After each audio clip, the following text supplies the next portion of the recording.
What's up, guys? I'm going to give you my $1 million roadmap startup story. I want those of you that are looking to start your business and grow your business to have a real world example of some of the challenges that you're going to run into, because I think if we make it all fluffy and fun, then you're going to have a skewed perception of what business really looks like if you're setting out to start a painting business, whatever business you're trying to start. So when I first started, one of my core principles in business is I have got to learn the actual trade. Now, for those of you starting out, you may have listened to some guru in the industry that said, hey, you know what? You just go out and sell it, and then you find a subcontractor to do it, and you're going to be successful, right? And that can't be further from the truth. Maybe there's an outlier scenario. Maybe there's some individuals that have figured that out. But for me, from a leadership perspective, I had to learn the actual trade. And I'll be honest, I was forced to learn it, because when I first started, I went in with the idea that I'd be able to just sell work. I went in with the idea that I'd be able to just find people, stick them in the home, have them paint, collect the check, and move on to the next job. Now, what you're not factoring in that mindset is simply, the people factor. Ultimately, people can be people, and early on in your business, you don't have a process for hiring.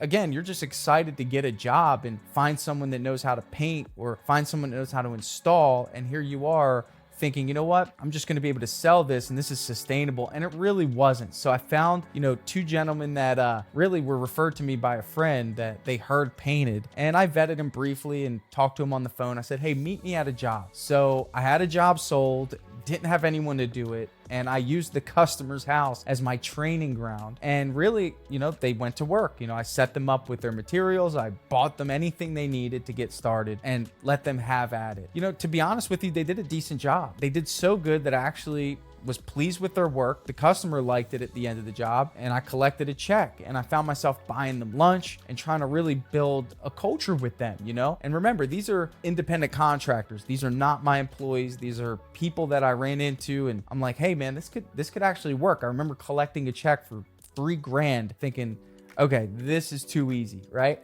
And generally speaking, whenever you feel that way in business, pretty much is too easy, because what I started to notice as time went on is expectations started to shift and entitlement started to take place in these two specific individuals. Now, I don't know if that's the case with everyone, but they wanted more pay. They felt entitled to certain things. They started showing up late. Even though I told a customer a certain time, I'd find myself receiving text messages, hey, where is the crew? What are they doing? And I would call them and he'd say, hey, I can't make it today. Can't make it today. Why? Well, I have another job to do. I can't come, or whatever that was. So I started to notice there was a lot of inconsistencies in their behavior that was affecting my customer, and I never wanted that to be the case. So I have a restaurant background, right? So ultimately, if the chef doesn't show up and you're the owner of the restaurant, when people come in to eat and sit down, what type of experience are they going to have? Are they not going to eat that day? Or can the owner of the business step in and save the reputation of the restaurant? Now, again, you don't have to learn how to paint, right? I'm using paint as an example, but you don't have to learn how to install.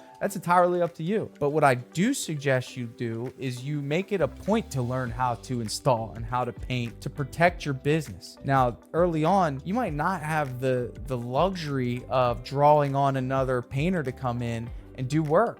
You might not have that luxury. You might not be able to grab another chef and throw him in and create that magic that you sold in the estimate, right? You learning the trade and you working alongside your team and you building a team that worked alongside you has nothing but upside. That upside is, let me tell you this, loyalty, right? Number two, you're on that job site. You're learning behaviors. You're identifying leadership, putting together systems. You're feeling out the game, right? So this is something that I learned, and I remember when I was painting for the first 6 months in my business. This is adverse advice here, right? This is, not the sexy stuff, right? This isn't go sell and hire and all that. No, this is the trenches. And I can't tell you how much this has helped me in my businesses. Simply just being willing to do all the roles, being excited to show up in painter's clothes and say, all right, what do we got today? And I didn't have a ton of estimates to do. I wasn't pulled in 100 directions back then. I simply maybe had 4 or 5 estimates for the week. And the rest of that time, I was building a relationship with my team. I was identifying a leader. Now, here's the thing. This is the difference between working on a job just because that's all that there is to do and working on a job with intent. Because if you're growing a business as the CEO, as the leader, you have to operate with a certain level of intent. You can't just go into the job thinking, okay, well, this is what I'm doing today, and I'm saving myself from having to pay someone else. No, what you need to be doing is you need to go in with intent that I'm here for a reason. That reason being, number one, I need to learn how to optimize our process better than everyone because I'm the one that cares the most because I own the business. Number two, key factor here is I need to make sure that I can identify my leader who's going to take my place. And some of you in your business right now, you might not have a leader within 100 miles of you. That's something that we need to figure out ASAP. You've got to be hiring with intent. Ultimately, some of us are just hiring because someone has a good skill set when it comes to the actual trade. So if we owned Amazon, that would be us hiring someone because they know how to put something into a box really good. Well, guess what? We need someone to manage the people that are putting things into the box and packaging them up, because ultimately, if we don't, then we're going to be the ones watching each box get filled, which is a complete waste of your valuable CEO time. So for me, one of my core elements of growing a business is being intentional in everything I do. So when I did have to go back into the brush, it was not for a long-term stay. I didn't sign that 12-month lease, dude. I worked in that business for 6 months with intent. I knew, number one, I had to find my leader. I had to find that crew leader. And once I identified that crew leader, it became, I need to train that crew leader. Every opportunity I got to take someone who had never managed anything in their life and train them how I wanted them to manage was an opportunity that I took. And let me break that down for you. Hey, Colton, what are we doing today? What's the plan? Where's your head at on this one? These are the questions that I would ask, because it serves me no good to keep all that information that I have about project management to myself. I need to pass that on to someone else. And here's an asterisk. No one will ever do anything to 100% the same way you do it. Okay. So as a business owner, get it out of your head that you're going to find a perfect replication of yourself. We're aiming for 90% here, and we're aiming for that 90% to be the best they can do and just improve a little bit along the way. We want someone that's okay with making mistakes and understands that, hey, guess what? Mistakes happen. I need to improve, right? That needs to be their mindset. And we need to be the type of business owner that understands that mistakes are going to happen. So it was, hey, what's our plan today? And then what it would be is, hey, I'm running to go do this estimate. This is what I want you to do. Making sure that they're okay on their own, managing another person. And here's a mistake I see a lot of business owners make, is that they don't give the person they put in charge a team member, someone for them to learn how to manage. There's no sense in having a partnership on the job. There's no sense in it. The business owner and another person, that doesn't teach them how to lead. Really, what you need to be doing is looking at, hey, how can I get this person to replace me? And ultimately, how can I find them someone to work with? Sometimes what I find early on in a business is people look at cost first rather than being intentional about the future, right? So in other words, you might say, well, I don't want to spend another $18 an hour for a helper for this person when me and this person can knock out the job. Wrong approach. Because when you're scaling a business, what I want you to understand is anything that you're doing that is not selling is a waste of your time. And that's simply put. And I hate to say it like that, but it is an absolute waste of your time unless you find a salesperson. Generally speaking, if you're doing under $1 million in annual revenue, you don't want to add in a salesperson yet. You want to be doing the selling, which in my opinion is totally fine. But what we need to do is we need to make sure that production is solid. We want to make sure there's leadership in place. So those examples I'm giving you, it was consistently challenging my protege to operate the same way I would if I were there. Hey, what do you see on this one? Hey, let's take a walk around. I already know what I think needs to be done. You tell me what needs to be done. So we're on the same page. Hey, do me a favor. I want you to order the paint tomorrow. Hey, real quick, Mrs. Jones, Colton's in charge. He's going to do that final walk around with, right? So it was a constant training ground. It wasn't me just painting because I felt like I needed to. This was me in the trenches, really first learning the speed of which things should be done, looking at the different types of customers we were working with and learning how they think, because I'm going to need to know that as the owner so I can coach my managers on how to approach them and how to handle specific situations, but also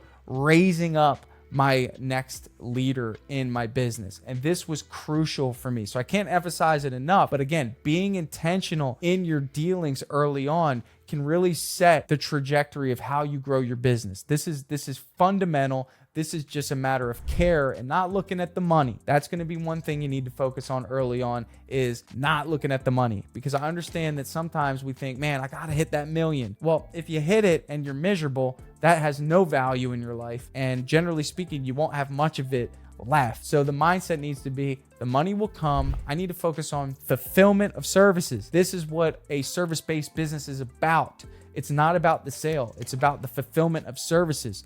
Therefore, you investing a lot of time early on with your team, building out those processes, jumping in with them, working, learning the trade, being a part of the team. In their eyes, you're going to be a leader. You're going to be someone that actually can empathize with them when things get tough. Early on, as I grew out of that role, I was more of an estimator. I was more of a salesperson. I was networking. I was finding things to do throughout the day that moved the needle. I'd handle those touch-ups from previous jobs. I didn't want my team to leave. But also, again, I'm being intentional about the next phase of growth. So in that moment, I had a team. But then I'm noticing, hey, you know what? I have room for a second crew. How am I going to achieve that? Well, here's the deal. We go back to that leadership principle again, and that is being intentional about who's going to be taking charge. Now, guess what? You might have high demand for your services, but if you can't fulfill those services, we're in trouble. So leaders anticipate. Early on, there was so much anticipation happening. You have to have faith. You have to understand that if you put in the inputs, you're going to get the outputs. But you can't just sit still. You've got to know how to recruit people. You have to be an all-star recruiter of talent. And I would say that talent isn't just, again, technical aspect of the service, but talent, in my opinion, is doing more than just the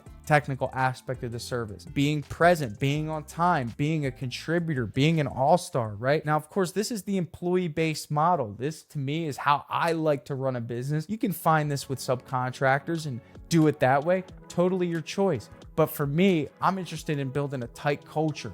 I want my company's brand on their shirts and hats. I want my team to feel bought in so I can impact their lives in ways that they might not be able to do it outside of my organization. That's what drives me as a business owner. And maybe for you early on in your business, that's something you're thinking about. Maybe you want to grow a business that has people that come to you and say, like someone did the other day to me, I'm living in an RV right now. I have 3 kids, and ultimately I've been working somewhere that doesn't provide a pay stub, so I can't get an apartment. And my daughter came up to me and said, Daddy, I'd love to have my own room one day. So please, I need this job. And we were able to create an opportunity for that person.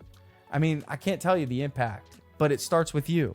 You got to create a strong business. You have to be willing to do the tough stuff. I was up every night, 7 a.m. to 11 p.m. When I would get home, I'd eat dinner, spend some time with my wife, and then I'd get after it on the computer, building out quotes, doing job costing, understanding the numbers of my business, doing the boring stuff. This is the stuff no one's going to tell you. Most of us don't like to sit down and figure out payroll and build out these systems, ultimately getting the correct insurance in place. These are the things that are vital for your growth, not something that's optional. And I know some of us may be starting our businesses out of spite. I get that. But guess what? The moment you sign that LLC, you just became responsible for an entity.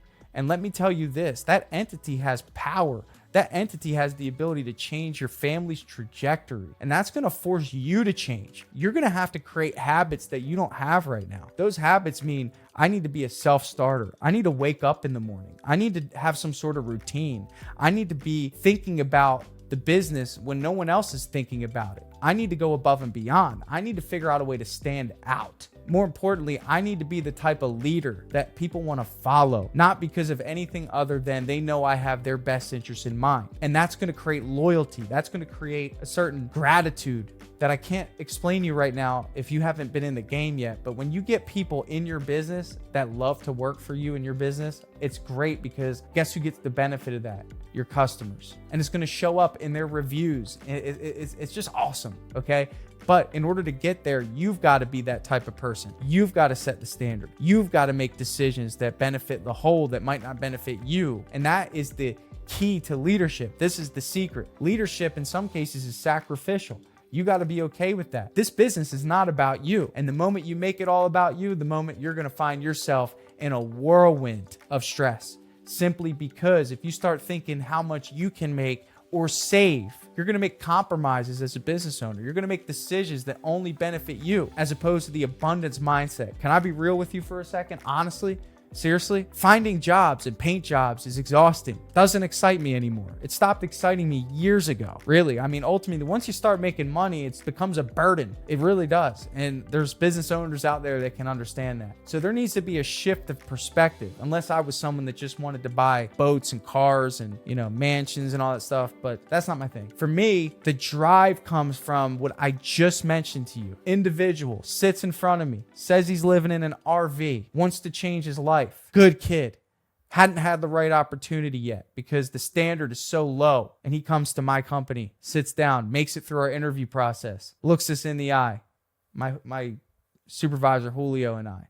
It says, I want this opportunity. And then it pans out. And I imagine he calls his significant other on the way home and he says, honey, I got the job. And maybe he goes home and his kids run to him at the door and hug them because they feel like there's some hope in their family and in their world. That's the type of impact that drives me. That's what gets me up in the morning. That's what makes me want to keep hunting every day for the work that keeps our team busy. That's what keeps me going when the customers are tough, because I understand the impact my company creates. And until you experience that, you won't wake up in the morning. If it's just you and you're just doing it, what's going to get you up in the morning? What's going to move you beyond what's comfortable? What's going to get you to make the phone calls? Every day I used to do estimates. When I used to do the estimates, I'd make 30 or 40 phone calls a day, driving, following up with leads, following up with customers, moving the needle, looking at the schedule, being like, man, I promise I will never tell my team we do not have work. And I've been at it almost for 9 years, and no one on my team has missed a day of work. And that comes from a place of, it stops becoming about you and it starts becoming about other people. That is the essence and the core of business, sound business. And when I do coaching calls with business owners and I hear they're struggling, I can see through it and I could say, you don't have a great enough purpose. You don't have a great enough vision. Your vision and purpose are just little dust balls in the wind. Mine's a foundation, rebar, concrete, right in the ground, unwavering. So when the elements of business that naturally hit come, we don't move, unshakable. And that's because your purpose and your vision and your mission is selfish. This is unconventional advice, but I want you to know that this is the foundation of a strong business that will last. And if you're coming into the home service space and you're thinking, well, I'm just going to sell some jobs, or let me tell you, you're gonna get hit hard, because demand is high, but also so is supply. So you got to stand out. You've got to do a little bit more than everyone else. You have to go beyond what's comfortable. You need to create leverage in your business, and sometimes that leverage is other people relying on you. Get the hiring done, right? This is basics. Get the hiring done. Get your paperwork in order. Get your workers' comp. These are things that some people skip because they don't want to pay for it. But again, what kind of business is that? That's not intentional. That's not saying I'm going to grow. That's saying, well, I'll do it when I'm ready. Well, if you thought and you truly believed that you were going to grow, you'd get all your ducks in a row, right? That's the key. So build a sound business. I hope this was helpful for you. My name's Tanner. If you don't know, I'm the founder of DripJobs. Don't forget to check out DripJobs.com, guys. This is the software for you. I'd love to earn your business. This software is going to help you automate all your communication. It's going to help keep you organized, which is a key element. Remember, I told you I was driving and doing those follow-ups. Do you know how hard it was to find the information of the people that I had to call, right? I had to dig up leads that were in my email and go to Facebook and wherever those leads were. I had to find their phone number. You don't have to worry about that with DripJobs. It's all organized for you. And when you call, you know what to say because you know what stage the customer is in. And you can say, hey, Miss Jones, I noticed you put in a request a few days ago. I'd love to get you on the schedule. What day works best, Tuesday or Wednesday, right? Rather than fumbling around. And, guys, speed is the key. So DripJobs is going to help you do so much. So I hope you try it out. And if you want to learn my hiring process, check out Contractor Secret School. This is going to be a place for you to jump in. You can message me directly inside the school community. You can ask me questions. And more importantly, you can take my hiring course and a couple other courses and trainings that are available exclusively in that course. Those links are below. If you like this video, subscribe, tell me you like it. I'll make more of them. And if you have a question or you want me to dive into a deeper topic, just let me know and I'll do the same. Thanks for watching. We'll see you on the next video.